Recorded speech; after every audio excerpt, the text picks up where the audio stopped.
Justin Trudeau and his Liberals are still falling in the polls, so why are they playing small ball? Hi, I'm Brian Lilley, political columnist for the Toronto Sun.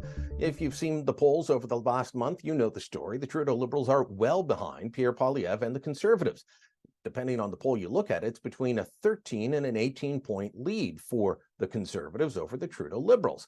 It's getting to be a bit of an embarrassment. So the question is, why are they playing such small ball?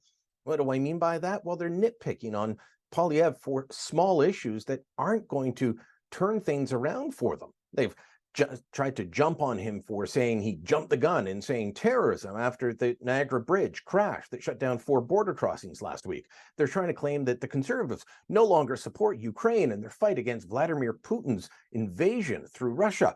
They're trying to claim that 1,600 workers showing up at a plant in Windsor, Ontario, is because of the Harper government that Poilievre was part of. Now, none of these are actually true, but they're trying to play this. It's a nitpicking, and it's all because they made the biggest blunder ever. They didn't define Poilievre before he could define himself. After he became leader in September of 2022, they left him alone. They didn't run a multi-million-dollar ad campaign letting Canadians know, hey, this is who we think the guy is. They let him crisscross the country, sending his positive message, sending his message that he would axe the tax and make Canadians' lives more affordable at a time when affordability is big. That was a massive mistake. But now they're trying to, well, make up for it with these little attacks, saying you jumped the ball on terrorism. Well, everybody was talking about it being terrorism when a car crashed into the bridge at Niagara Falls. 4 different border crossings were shut down as a result of that car accident that turned out not to be terrorism. But when he asked the question of Justin Trudeau in a very nonpartisan, can the Prime Minister please update the House way?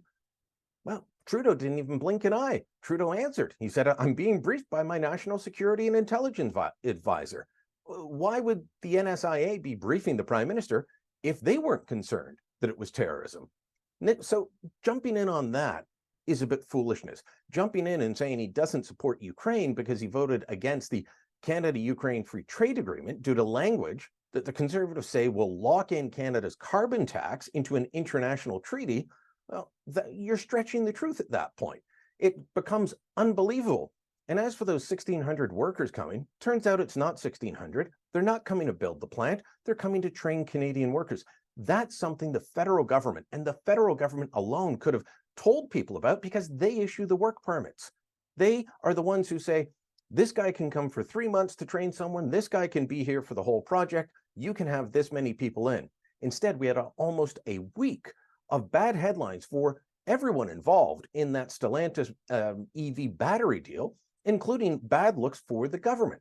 They've got to start focusing on governing instead of campaigning on everything, which is what they're doing. And maybe that's why they're doing so badly in the polls and why Poilievre, who's offering solutions, is continuing to rise and continuing to hold that lead.